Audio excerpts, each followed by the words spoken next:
Niranjan Kumar Neeraj, Mokshada girls inter school Bhagalpur, Bihar से। मैं आज आप लोगों से अकाउंटेंसी के विषय में बातचीत करना था। अकाउंटेंसी, इसकी शुरुआत कहाँ से हुई, इसकी शुरुआत क्यों हुई, कैसे हुई, इसके विषय में थोड़ी सी हम चर्चा कर लेंगे। अकाउंटेंसी जो कि एक वित्तीय लेन देनों का एक रिकॉर्ड है, जिसके अंतर्गत वित्तीय लेन देन का एक रिकॉर्ड रखते हैं। इसकी शुरुआत वैदिक सभ्यता से ही माना गया है, लेकिन प्रारंभ जो इसका आधुनिक रूप है दोहरा लेखा प्रणाली, इसकी शुरुआत इटली से शुरू माना गया है।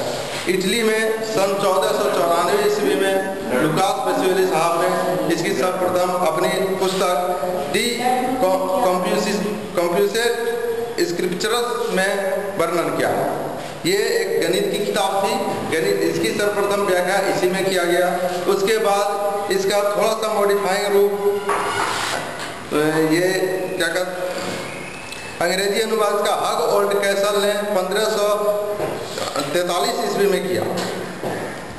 उसके बाद इसका बृहद रूप जो मॉडर्नाइजेशन हुआ इसका आया है 1795 ईस्वी में किया गया। इसके अंतर्गत हम लोग अकाउंटेंसी क्या है, इसका क्या उद्देश्य है, इसके विषय में थोड़ी चर्चा कर लें। अकाउंटेंसी के अंतर्गत हम इसकी वित्तीय लेखांकन, वित्तीय प्रवृत्ति के जो लेखांकन है उसका हम लोग समराइज करते हैं, उसको लिखते हैं, उसके बाद उसका विश्लेषण करते हैं और उस पर हम निष्कर्ष निकालते हैं। इस निष्कर्ष के तहत इसका एक हम परिभाषा दे सकते हैं कि लेखांकन सौदों या घटनाओं का जो आंशिक रूप में वित्तीय स्वभाव का हो, वित्तीय स्वभाव की हो और प्रभावपूर्ण विधि से मौद्रिक रूपों में इसका लेखांकन किया जाता है, इसका परिणाम निकाला जाता है, इसका विश्लेषण किया जाता है। इसके बाद हम थोड़ी सी चर्चा इसके उद्देश्य, इसका क्या उद्देश्य है। तो व्यावसायिक लेन देनों का वित्तीय रूप में लिखना। दूसरा उद्देश्य इसका है शुद्ध लाभ और हानि ज्ञात करना। तीसरा है व्यवसाय की वित्तीय स्थिति का ज्ञान करना, आर्थिक नियमों का निष्पादन करना और कानूनी आवश्यकताओं की पूर्ति करना। ये सारी चीजें हम वित्तीय अकाउंटेंसी के अंतर्गत पढ़ते हैं। इसकी प्रकृति क्या हो,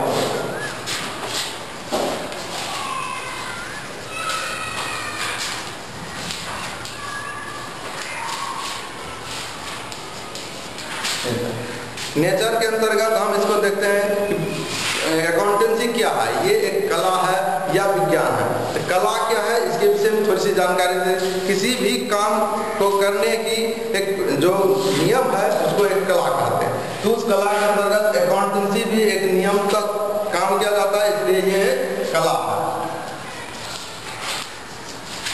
और उसके बाद विज्ञान के अंतर्गत हम किसी भी चीज को सिलसिलेवार ढंग से पढ़ना, उसका निष्कर्ष निकालना, उस निष्कर्ष के अनुसार उसका परिणाम निकालना। तो अकाउंटेंसी के अंतर्गत देखते हैं कि इसको हम वित्तीय प्रवृत्ति के जितने भी लेखांकन मौद्रिक लेन देन है उसको हम एक सिलसिलेवार ढंग से लिखते हैं, उसके आधार पर निष्कर्ष निकालते हैं, उस निष्कर्ष के आधार पर परिणाम आता है और इसलिए इसका नेचर एक विज्ञान का है।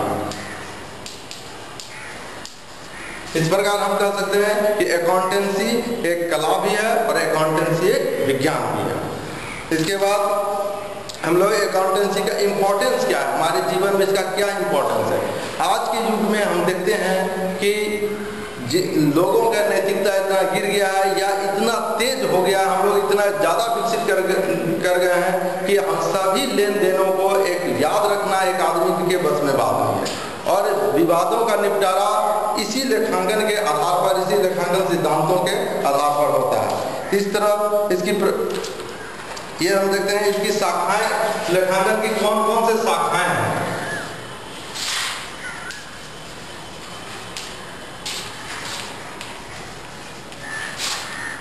पहला फाइनेंशियल अकाउंटेंसी, दूसरा है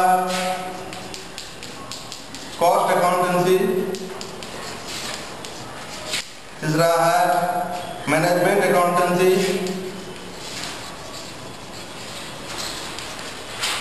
चौथा है टैक्स अकाउंटेंसी, पांचवा है गवर्नमेंट अकाउंटेंसी।